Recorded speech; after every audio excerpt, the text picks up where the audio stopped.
Supercrack Estrella presenta Los gigantes de la Antártida. Los ángeles caídos que escaparon a la Antártida crearon un mundo allí que ellos recordaban muy bien de haber vivido en el pasado en él. Ese mundo era los Alpes suizos. Los ángeles caídos recrearon los Alpes suizos allí en la Antártida. Allí fueron encerrados bajo el hielo estos ángeles caídos. Te muestro en una imagen los Alpes suizos y en otra imagen la Antártida bajo el hielo, copia de los Alpes suizos, donde están encerrados. Se puede apreciar el parecido y se puede ver la entrada que comunica con el exterior de la Antártida.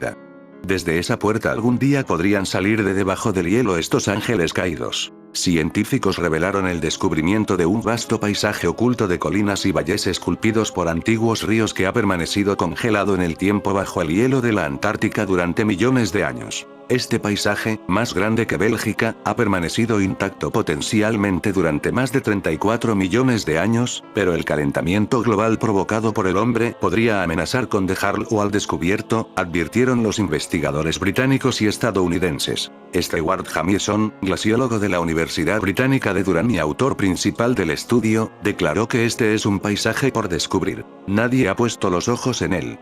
Menos conocido que la superficie de Marte, lo emocionante es que ha estado escondido a plena vista, añadió Jamieson, subrayando que los investigadores no habían utilizado nuevos datos, sino un nuevo enfoque.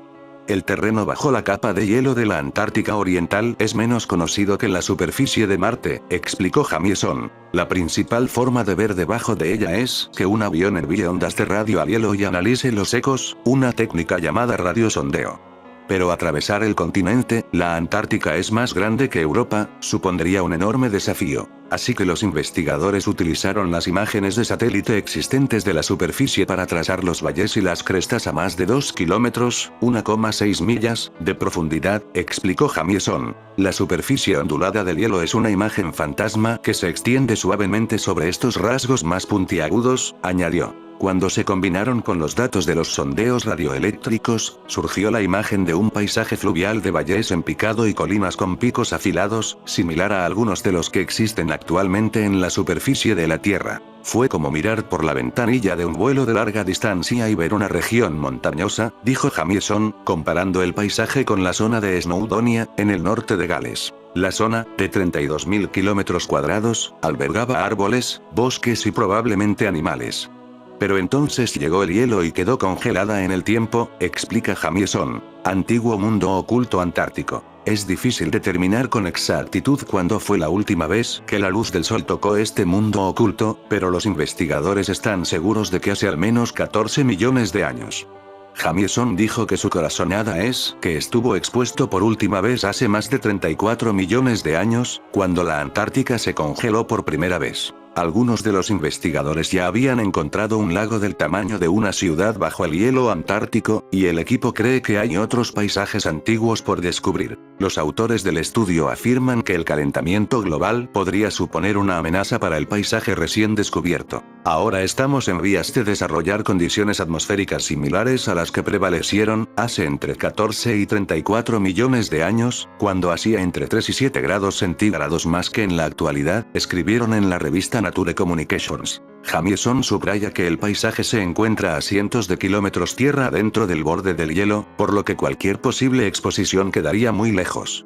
Añadió que el hecho de que el retroceso del hielo durante calentamientos pasados, como el del Plioceno, hace entre 3 y 4,5 millones de años, no dejara al descubierto el paisaje era motivo de esperanza. Pero sigue sin estar claro cuál sería el punto de inflexión para una reacción desbocada de deshielo, dijo. El estudio se publicó un día después de que los científicos advirtieran de que es probable que el deshielo de la vecina capa de hielo de la Antártida Occidental se acelere sustancialmente en las próximas décadas, incluso si el mundo cumple sus ambiciones de limitar el calentamiento global. Los suizos suelen tributos a estos ángeles caídos, que en un pasado vivían en los Alpes suizos.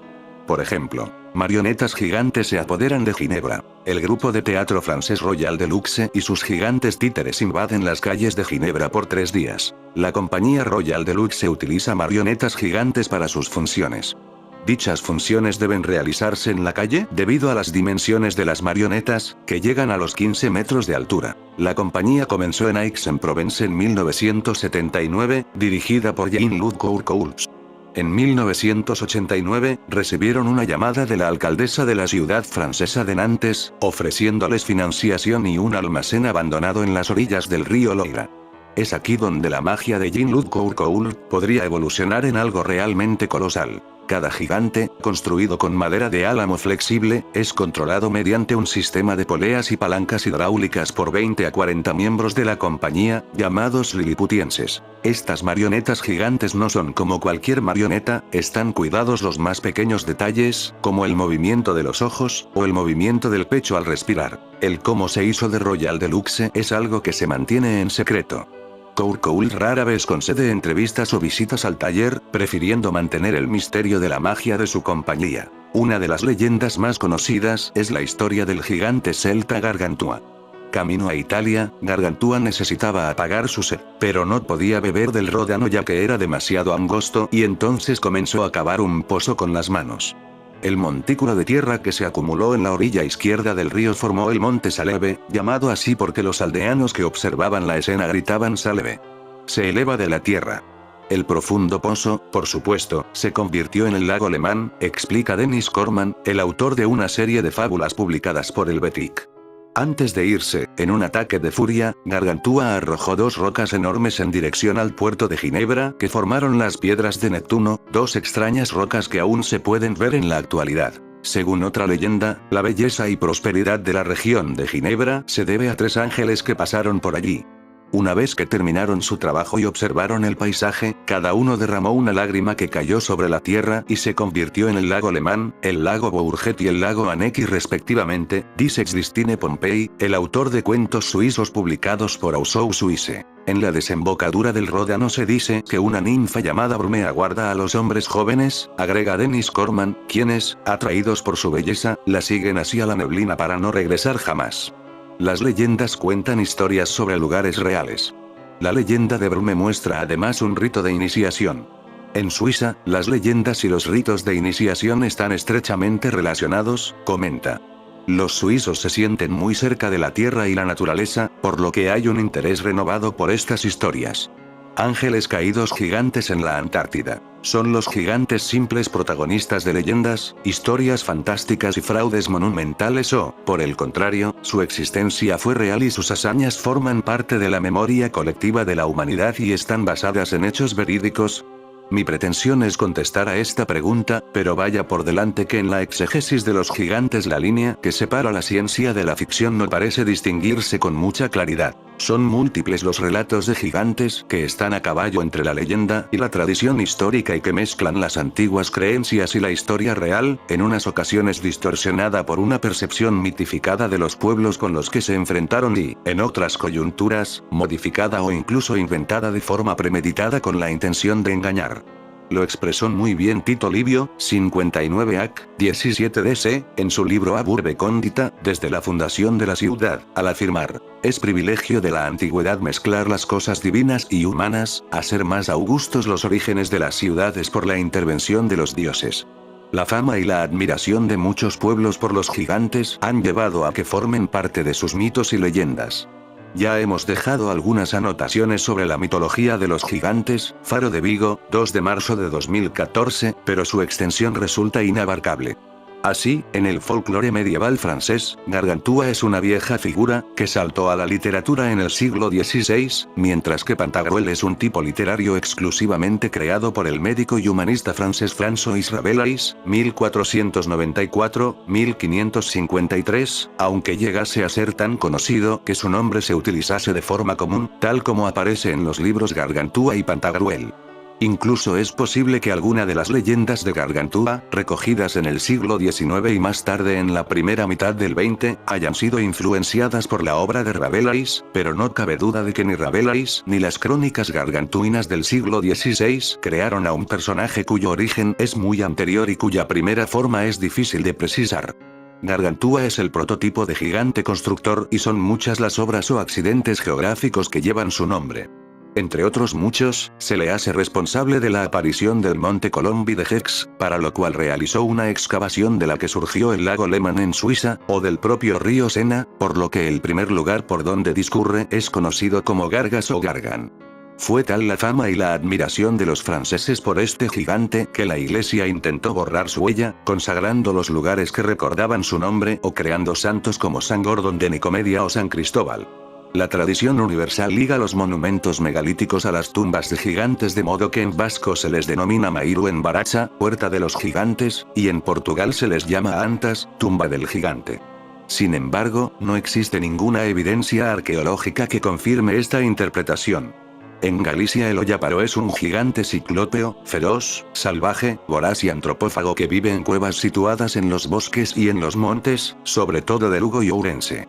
En otras leyendas el Ollaparo tendría dos ojos, uno situado en medio de la frente y otro en la nuca, lo que le asemejaría a Valor, uno de los fórmores de la mitología céltica de Irlanda. También existen olláparas, de las que se dice que son aún más terribles que sus congéneres masculinos. Aunque no se trate de un gigante humano, no quiero dejar de mencionar al Gigantopithecus blacki, un género extinto de primate hominoideo, que habría existido desde hace 2,5 millones de años hasta hace 120.000 años, Pleistoceno, y que vagó por las selvas del sudeste de Asia, en los actuales países de China, India y Vietnam, y pudo haber convivido con los seres humanos. Fue el paleontólogo alemán Ralph von Koenigswald, 1902-1982, quien encontró en una farmacia de Hong Kong, en 1935, un enorme molar que le llevó a plantearse si correspondería a un simio gigante. Si bien, su estudio se interrumpió al caer prisionero en la Segunda Guerra Mundial. Otros investigadores le siguieron y ejecutaron nuevas prospecciones en las que aparecieron otros dientes y 4 mandíbulas. Aún así, las evidencias fósiles son escasas para establecer conclusiones definitivas, en parte debido a que la medicina tradicional china usó esos fósiles, conocidos como huesos de dragón, moliéndolos en polvo fino para ser ingeridos, por lo que el escaso número de fósiles se redujo todavía más. Si es que existió este simio gigantesco, tendría 2 o 3 veces el tamaño de un gorila, pudo alcanzar 600 kilogramos de peso y 10 metros de altura. Menos dudas sobre su entidad tiene Jack Rink, geocronólogo norteamericano de la Universidad de McMaster, que mediante métodos de alta precisión de datación absoluta, resonancia de spin electrónico y series de uranio, determinó su presencia en la provincia de Guangxi, en el sur de China, lugar en que se hallaron los fósiles de Gigantopithecus, que corresponde al área geográfica en la que algunos, entre los que está mi propia hija, María Martinón, creen que todavía han de descartarse los orígenes de la raza humana entera. Las supuestas evidencias de que la Tierra estuvo poblada en algún tiempo por gigantes son las sucesivas noticias de repetidos hallazgos de los esqueletos de hombres de grandes dimensiones o de sus espadas, lanzas, hachas y otros instrumentos de enorme tamaño, que han aparecido en los lugares más dispares de todo el mundo, tales como la India, Tíbet, China, Norteamérica, Sudamérica, África y Europa. Sin embargo, pocos o ningunos son los restos que se conservan y pueden ser analizados con rigor por la comunidad científica. En España se citan con relativa frecuencia el descubrimiento, por arqueólogos y estudiosos, de huesos humanos de grandes proporciones en los Pirineos catalanes, en Girona, en Álava, en Medinaceli, en Cantabria. Pero, por razones extrañas, todos estos restos se encuentran en paradero desconocido, lo que le da poca veracidad a estas revelaciones. Para sustentar estos insólitos hallazgos, los pretendidos investigadores montan hipotéticas teorías y llegan a aportar fotos de pretendidos esqueletos gigantes encontrados en todo el planeta. Los reportajes más conocidos tienen su origen en WordMill, una web donde los mejores artistas del mundo muestran sus trabajos hechos con Photoshop. WordMill es conocida por ser una de las principales fuentes donde los falsos científicos toman material para crear sus patrañas. Uno de los montajes más difundidos fue el creado en 2002 por el artista gráfico Iron Kite. Su difusión en blogs y foros fue tan sensacional que se convirtió en una leyenda urbana. Tal fue su propagación y trascendencia que incluso el Pentágono emitió un comunicado desligándose de las imágenes mostradas en WordMill. La quimera fue más allá y la publicación In Du Bois, el año 2004, insertó un artículo sobre el descubrimiento de un esqueleto de extraordinarias dimensiones en el desierto de Empty Quarter, norte de la India, realizado por la división india del National Geographic. La paparrucha se propagó de tal modo que tuvo que ser desmentida por esta organización. Sí se conservan algunos esqueletos aislados reales de hombres de gran estatura, aunque no en límites desmesurados, pero la mayoría es consecuencia de hipercrecimientos patológicos. Asimismo se han encontrado grupos de esqueletos de individuos cuyo tamaño es superior a lo normal, posiblemente determinado por condiciones ambientales sobre variaciones genéticas. Por ejemplo, conozco a través de mi hija María, que trabajó repetidamente en los yacimientos de Dmanisi, Georgia, el hallazgo de sorprendentes restos óseos, el año 2012, en las montañas de Borjoni, a cargo del gran investigador Abesalom Bekwa, fallecido hace unas semanas.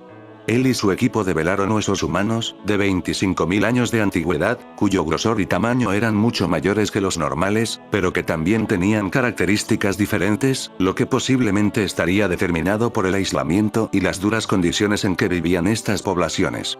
Asimismo, vendrían a explicar las leyendas contadas durante siglos por los residentes locales sobre la existencia de gigantes en ese lugar y en otras zonas de Eurasia. A los restos de gigantes humanos reales habría que añadir otras evidencias que podrían confirmar su existencia.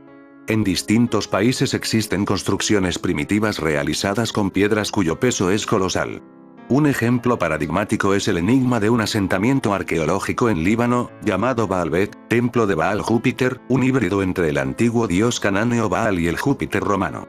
Los griegos construyeron allí un templo sobre el basamento de una construcción anterior abandonada por otro pueblo pretérito. Cada bloque de piedra de ese basamento mide 20 metros y pesa hasta 2.000 toneladas, es decir, 2 millones de kilos.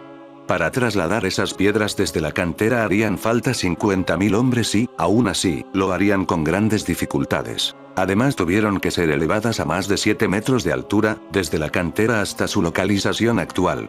¿Poseían técnicas aún desconocidas o podría tratarse de gigantes con fuerza superior? Y no es la única mampostería ciclópea, hay otros ejemplos como los de las culturas preincaicas del Perú. Supercrack estrellas y el video te gustó pulgar arriba.